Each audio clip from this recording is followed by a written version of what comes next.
The racing industry has been a predominantly male business and hobby since day one. This makes us wonder, what is it like being a woman in a male-dominated extreme sport? On today's episode, we have Sara Price, a professional off-road racing champion, stuntwoman, and businesswoman. Since the age of 8, when she got her first dirt bike, she was hooked. And since 2006, she has competed in a ton of races and come away with many medals. Not only has she been successful in the racing industry, but she has also succeeded in being a businesswoman. What are the hardships Sara had to overcome to get where she is today? Let's find out. Welcome to the Cutting Edge Garage Podcast.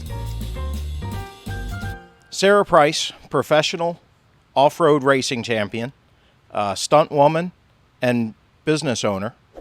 Sara, tell us a little bit about yourself. Sounds like you wear a lot of hats. Yeah, definitely. At 8 years old, I got into racing motocross, and it led into racing cars later on in life. And yeah, it's been a wild journey. From motocross, it got me into stunt world. Now I do a lot of motorcycle stunts, a lot of driving stunts, and a lot of movies and commercials you see today, worldwide, as well as I own a auto paint business that extreme sport females go around in the U.S. and paint used car lot cars for touch up. Pretty cool, but yeah, definitely a lot going on over here all the time. That's awesome. So where are you located for those that don't know?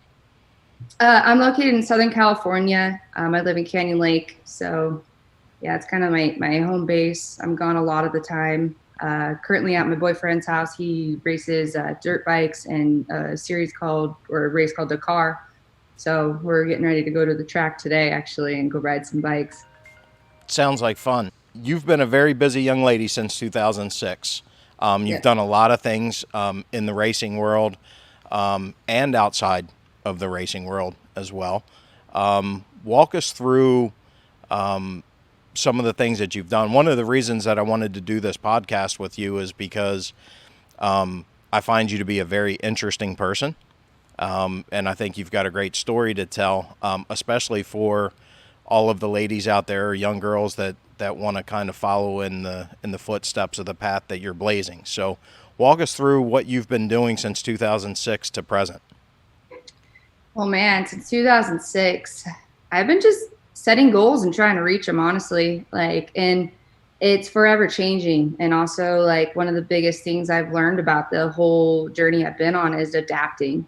One thing I've come to terms is I'm a racer. I love racing. It's in my blood. It's what I want to do. So any form of racing, I'm into it. I want to be about it.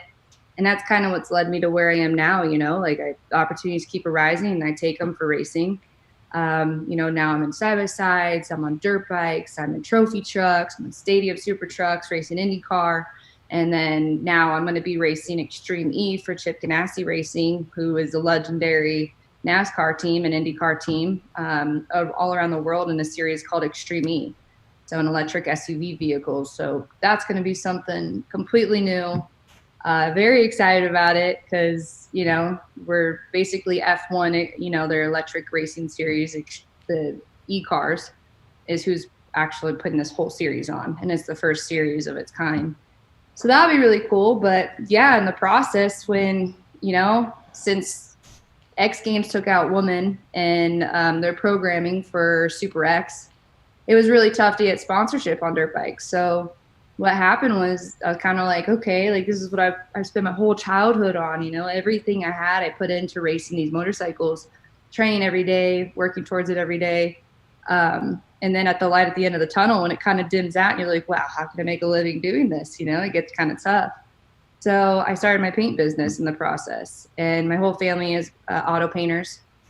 So I kind of came up with a plan. I was like, all right, I'm going to do this, start touching up cars. I'm going to go to car lots and, I'm going to work 3 days a week, pay for my bills, and then go racing on the weekends, it kind of gave me the freedom to do so. People kind of looked at me like, okay, yeah, whatever. Well, I did exactly that. Because they've never raced. Yeah. They don't get it. Yeah, it is something. And that's another thing.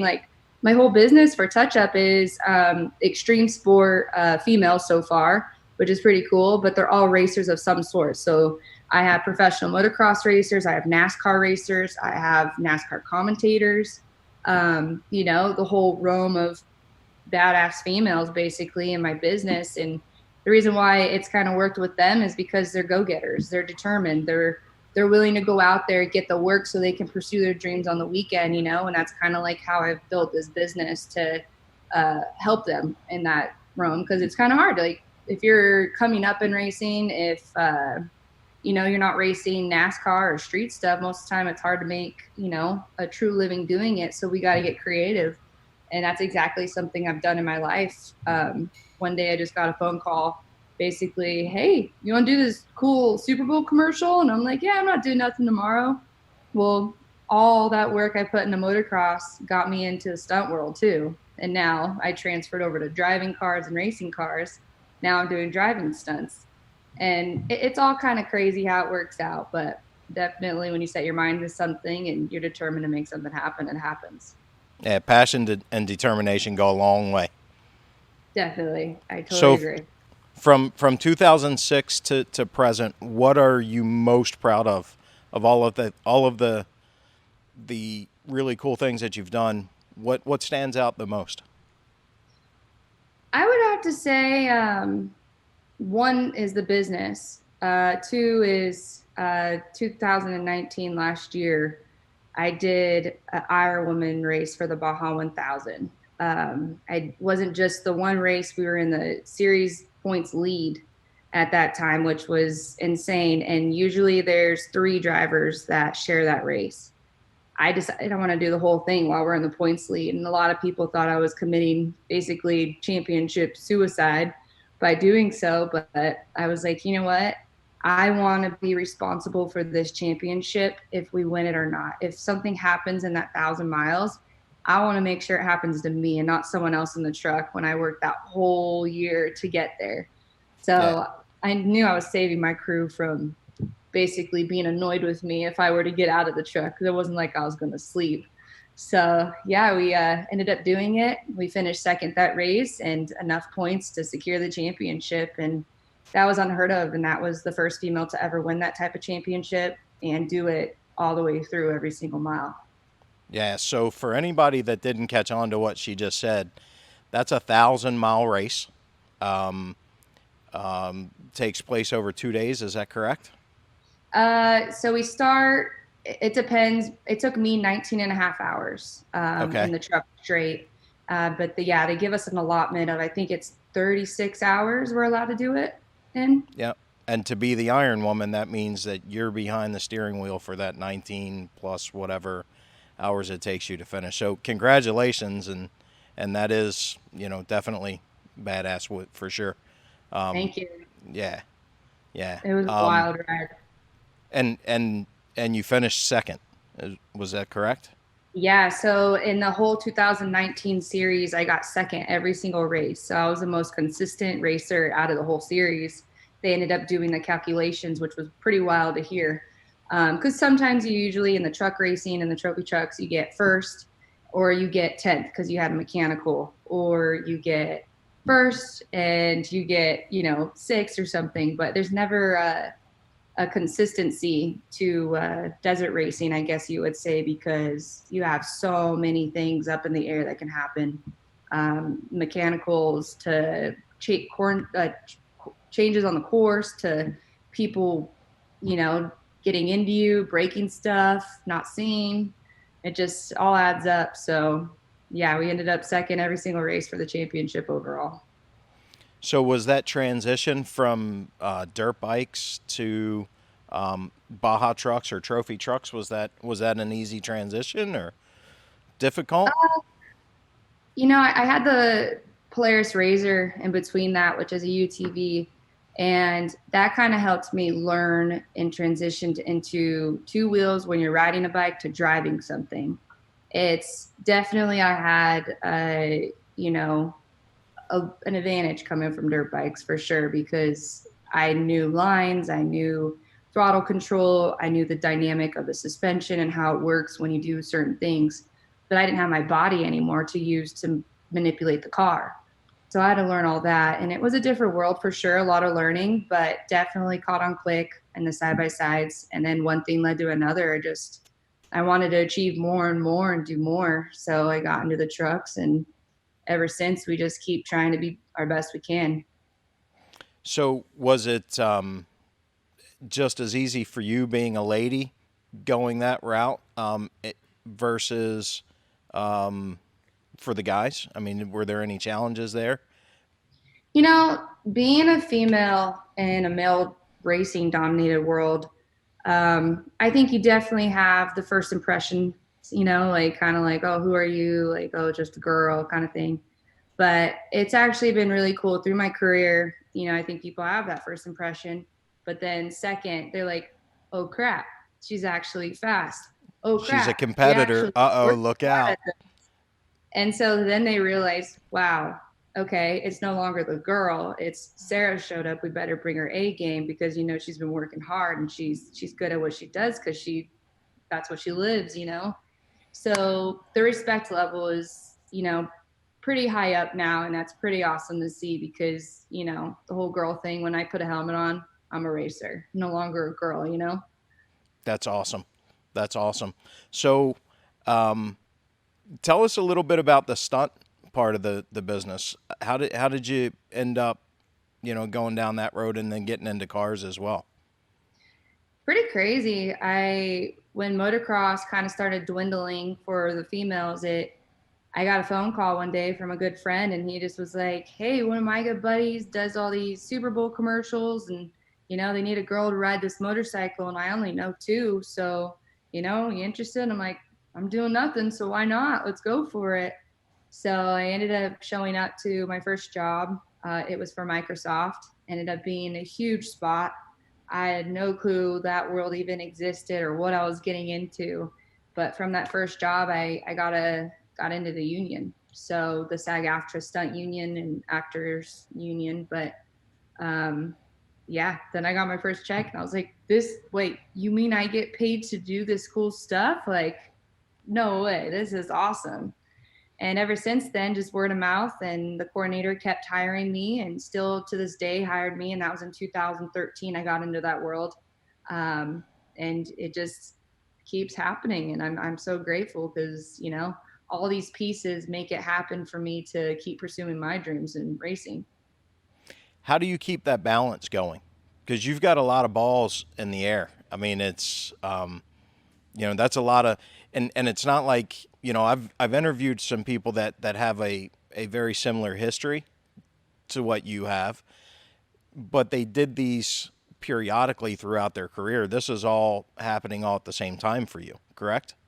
Yeah, with the paint business, the stunts, and then the racing is all one time now. And yeah, that's balance is my toughest part. That's the hardest part about my life, I guess you would say. And it's funny because I'm always trying to achieve it, but it's very rare that it's completely balanced, to be honest. I think It's it's all just, relative to the day, mostly in my world anyway.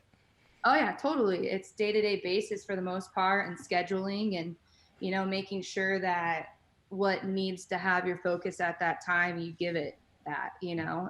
That's the one thing, like with racing, I just cut off anything and everything else, and I focus on the racing when it's time. When it comes to stunt work, when I'm there, same thing. My business, I just try whenever I am home to manage it and keep it going. And I've built it to be able to be mobile, so I can be up and on the go no matter what and be able to handle all these things. So it's kind of funny when I travel, I get a lot done because I'm actually sitting down getting to do it. So it's a lot for sure to balance, but I wouldn't have it any other way. When I'm sitting still too long, I kind of start going stir crazy. So you mentioned that your boyfriend races. Yeah. Being the competitor that it sounds like you are you guys racing each other? No, we have not raced each other, maybe way back in the day, but his name's Ricky Brayback, and he just was the first American to win Dakar, actually. So he just made very big history for the USA to do that. And that's my end goal, is to get to Dakar. That's one of my biggest goals and dreams. And the fact that, my boyfriend just won it is pretty cool. But we are competitive. Whenever we've raced pit bikes or ridden them together, and it was funny because he got all quiet, and I was like, is something wrong? And he goes, no, I just don't want you to beat me. So we're pretty openly competitive with each other, and it's pretty funny. But yeah, he's gonna get into a car one day soon for sure. That's awesome. That's awesome. So, um, what cool events do you have coming up for 2020 So for for the 2000, rest of the year? yeah, the next one's going to be Vegas to Reno, which is the longest race, off-road race in America. It's 550 miles. I'll be racing that in the Chattanooga Whiskey Trophy Truck. And then that will lead into just prepping for 2021, which I'll be racing the Extreme E Series worldwide in these electric SUVs with Chip Ganassi. So that's going to be kind of what the rest of the year looks like for me, as well as just dialing in our pre-runners just to be ready for if something else kind of comes up. And the E Series is going to be off road as well. Yeah, the Extreme E, it's called. It's a runoff of Formula E, but off-road vehicles. Okay. So, and every team has to have a male and a female. We're the only team that's announced the drivers. I was the first one of the series in history to be announced. And then Congratulations on that, by the way. thank you. And then, yeah, Kyle LeDuc, he's my teammate on the team. And then there's 8 other teams, and they haven't announced any drivers yet. So we're all kind of just, all right, we're ready. Trying to figure out who the competition is. Even that, we don't mind too much. I think it's just we're ahead of the game already preparing, like making things kind of happen and putting plans into motion. And so preparation is everything. Have you driven these trucks before? No. So they signed you before you've ever been in this type of truck. Have you driven it now? No, I have still not driven it, and I have still not seen it. Does that make you nervous? No, no one else has either. There's a few people that have. They had one car built, but no, I like I said, my key thing in life has been to adapt fast. I've learned that is, how you can grasp opportunity in the world I'm in. And so that's one of my strengths is being able to get in something, kind of do my brain waves and figure it out fast, and just kind of have that natural feel for new things. Outside of racing, you've also been a beauty pageant contestant as well, correct? So funny. Everyone always loves to talk about this beauty pageants. so it's just so when I read, when the team was going over, everything that you've done, it just stands out from all of the racing and all the racing accolades and all this, not that beauty pageants aren't cool, but stuff that I can relate to is cool. And then you see beauty pageant and you're like, huh? Okay. Okay. So I got to ask her about that. So yeah, run us through that real quick if you don't mind. For sure. So beauty pageants came about when I was at the end of the motocross career, sort of speak. I had shoulder surgery at the time, and I got a letter in the mail, and it was like, hey, come join us, the Miss USA pageant, the Donald Trump one. And I was like, all right, like right now is the time to like try getting sponsorship to show, hey, we can be like a Danica Patrick, let's say, a badass on the track, but then I can be marketable and there's a female side too, and that's kind of was my thinking about it. Good reason to stay in shape when I'm down with an energy, like with the injury, and learn something new, I guess, that can maybe benefit me and my career somehow. So I signed up, took it on, covered up the scars, learned how to put on makeup, and went for it. I ended up winning my first one. And then the second one is when I did the Donald Trump one, and it was kind of like, okay, this is cool. I learned a lot and I experienced it, but not for me. But it was cool to get to do that. And definitely, I think it catches people off guard who don't know me. They kind of realize, oh, okay, so she can be that girl too, like a girl that's into fashion or whatever, beauty and stuff. So it's cool. A whole nother side to you. Yeah, exactly. Because not a lot of people get to see that. And I don't necessarily portray that on social media too much because I live, eat, breathe racing, and I want people to see that side of me because that's my true love. So, was the pageant as competitive as racing?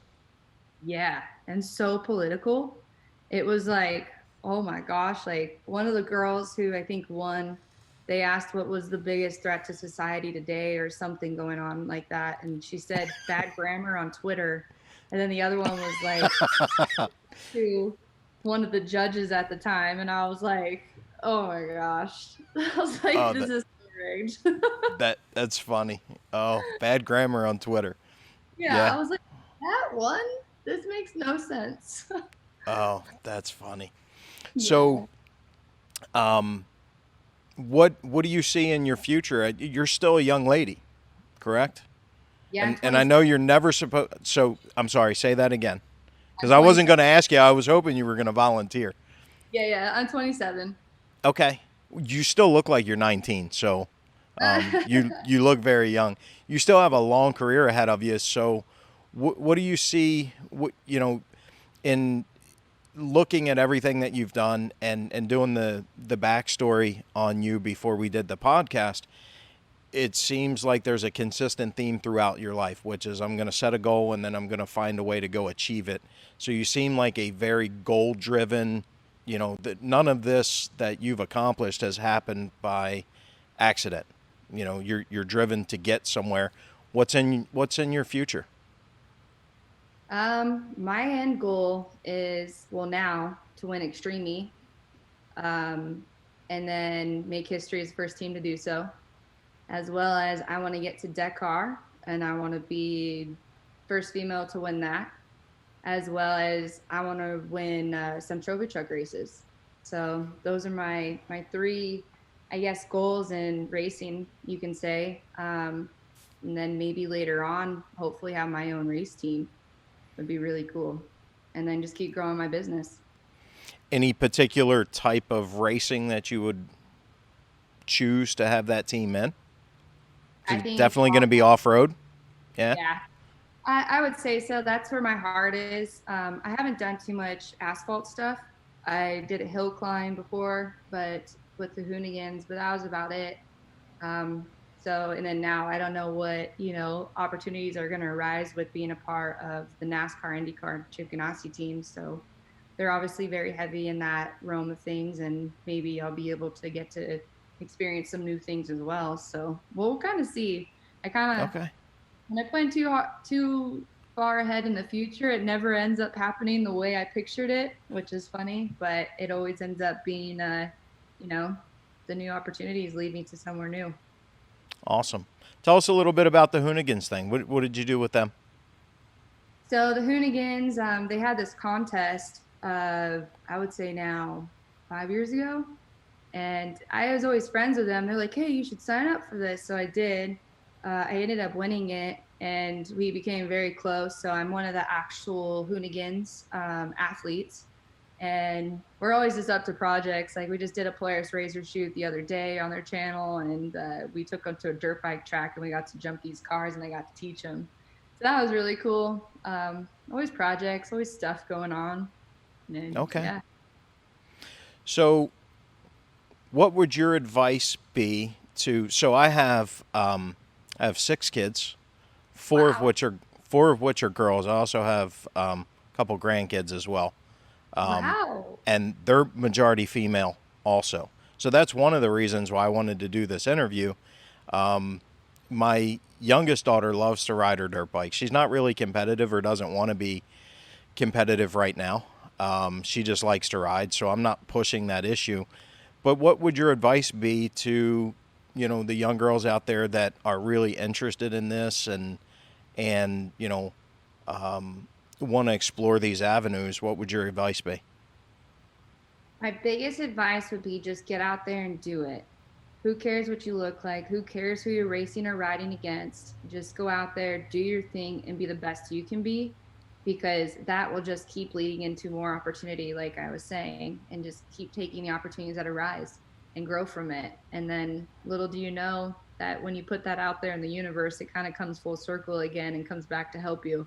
So, biggest thing, get out there, just do it, get the seat time, get the driving time, enjoy it for what it's about, and the rest kind of will fall into place.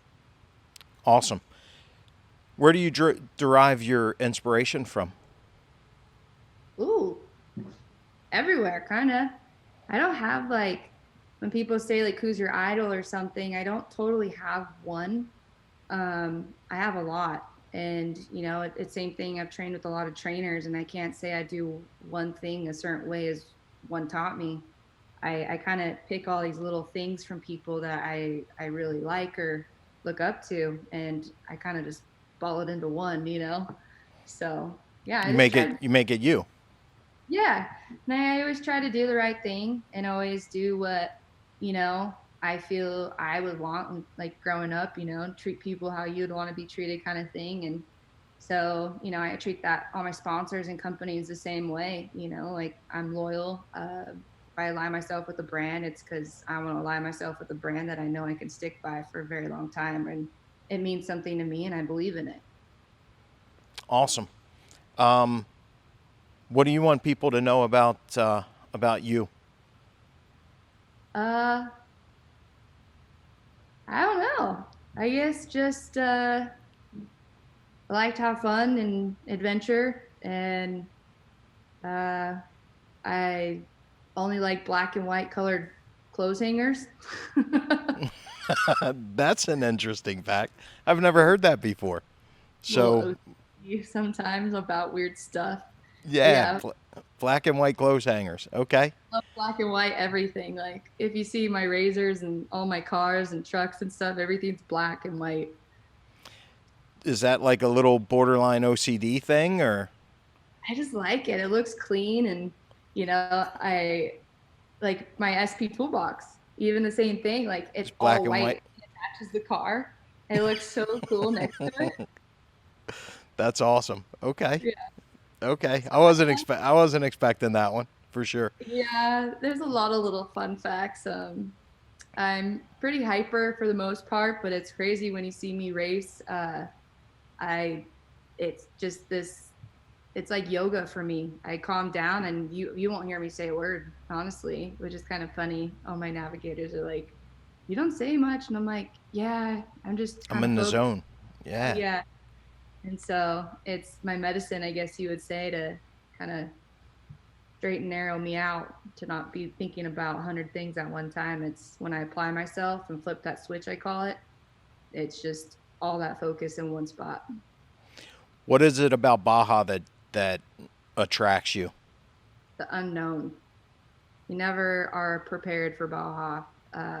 You can do all the pre-running you possibly can. You can have all the crew support you possibly can, but almost every time nothing goes right. You have to be willing to uh, be ready for the unexpected and be prepared for that more than anything. And that's what keeps it so interesting because you can go back to the same place 100 times, but it's going to be different every time. How did you feel after your first Baja race? What was so after the adrenaline starts to settle down a little bit and you think through the race, what was the first thought that ran through your mind, or the first emotion? Well, our first Baja race was an interesting one to say the least. We had a lot of mechanical issues. I had wore a dark visor. Our team didn't put lights on our truck because we were supposed to finish in the daytime because it was a shorter race. And yeah, we ended up having issues where we're sleeping out in the trail for most of the time until we get help. Our lights, we put a 12 volt into our truck and they ended up catching fire. So I had to drive a long time with no visor because in the black you can't see nothing at night. Then we had limited lights. So after our lights caught fire, we ended up finishing. It took us, I think we did it just in the time limit. I think we had 15 hours to finish and we did it in like 14:47 or something crazy. We finished with the flashlight. So we were pretty beat. We were That's determined. awesome. Yeah, we were determined not to give up, and we did just that. But it was sure a really long, unexpected first race. And when it was done, what was going through your mind? Like we did it. We didn't give up. We made it happen. We actually were doing really good in points that year too, and that just shows just finishing and not giving up what that can do, you know. Just finishing the race and trying to survive and keep going. Yep. And that is Baja. You know, it's really funny because dealing with, you know, such a high profile team now for the Extreme E, they, you know, they look at us, they're kind of like, you guys are just a bunch of cowboys and cowgirls out there, you know, and it's like, you have to make whatever happens happen, you know. And I think that's such a cool trait that off-road brings to racing. It's something that I've always wanted to do was drive a Baja truck. Don't know why. Oh, You know, I have zero experience in doing it. It just looks like it would be a tremendous amount of fun. oh yeah, who wouldn't? It's an unlimited modified truck that has insane amounts of travel. You can go 140 across the desert, and then you can go 100 over 4 or 5 foot whoops, and it's no big deal. It's Yeah. completely insane. And yeah, no, I totally can see why you would want to drive one. Yeah, I probably would have like a 5-year-old giggle for the rest of my life. Yeah. Yeah, exactly. It's totally. I'm the same way still. Whenever I get the chance to get in one, I'm just like, this is so cool. I don't know what can top this, to be honest. That's awesome.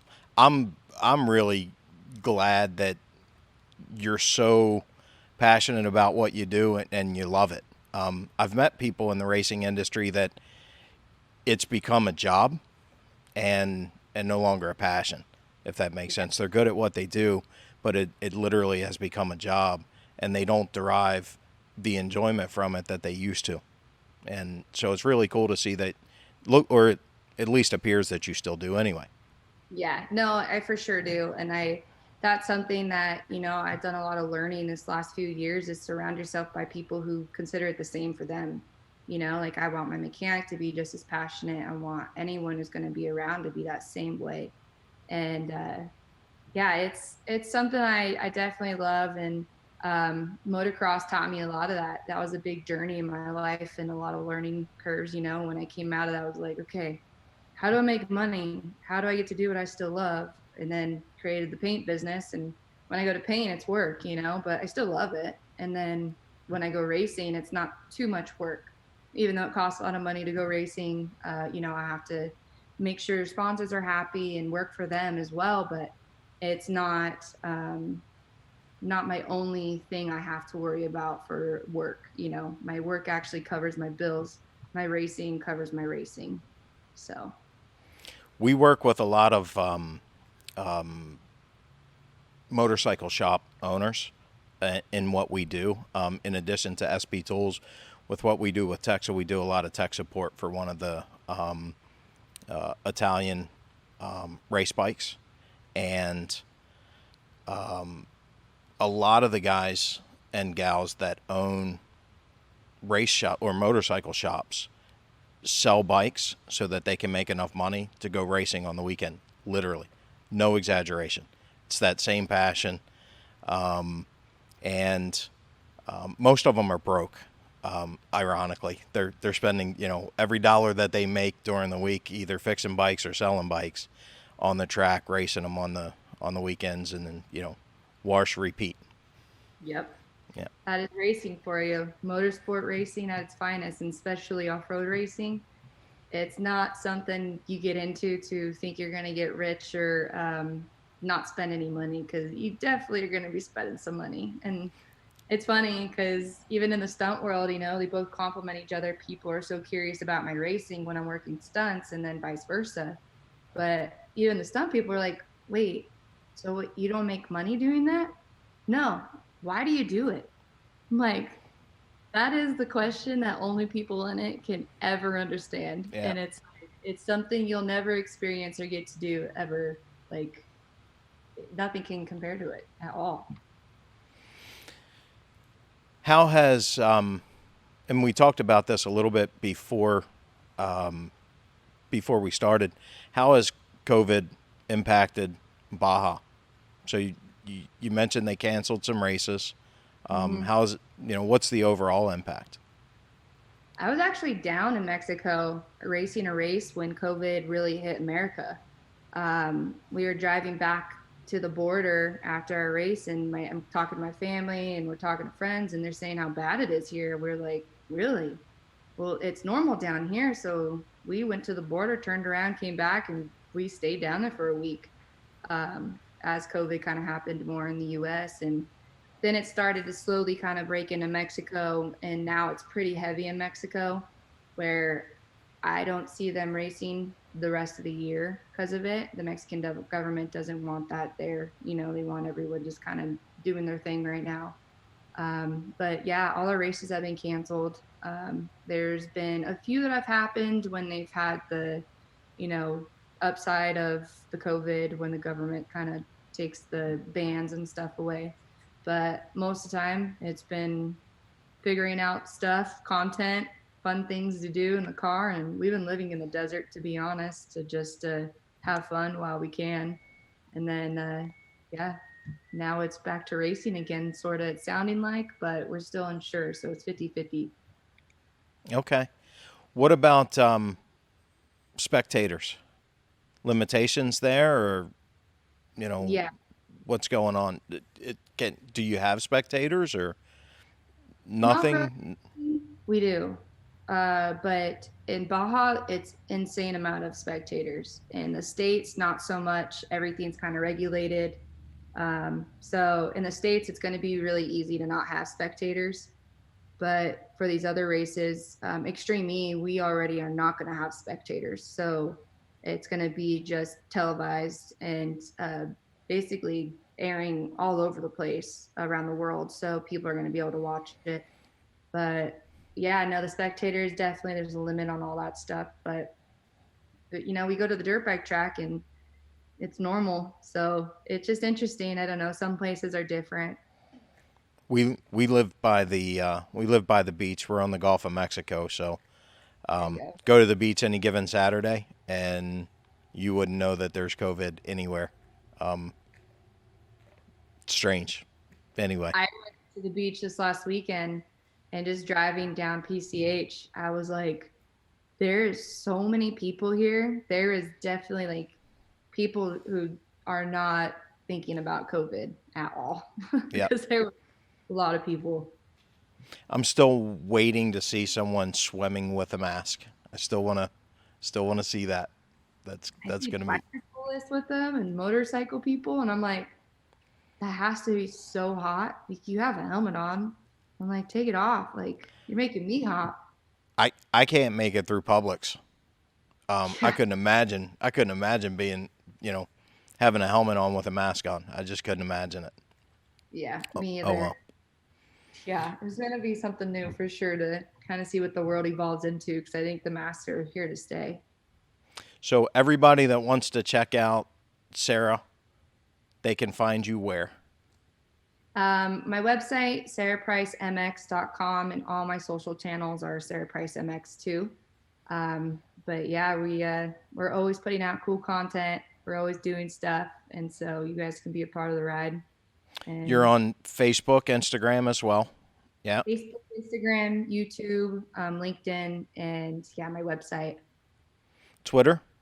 Yes, Oh, no. Twitter. Yeah, on Twitter too. So all the social channels. Yep. Okay. Yep. Not awesome. TikTok. I've tried it, or Snapchat. I'm not really into those yet, but maybe we'll see what kind of new comes with social media in the next year, because I'm sure there's going to be something else. Without a doubt. Sara, thank you for taking the time to be with us today. I really do appreciate it. I know you're busy, and I'm sure that, you know, the listeners are going to benefit from your message. Cool. Thanks so much for having me too. You got it. Thank you everybody for joining, and we'll see you again soon in the Cutting Edge Garage.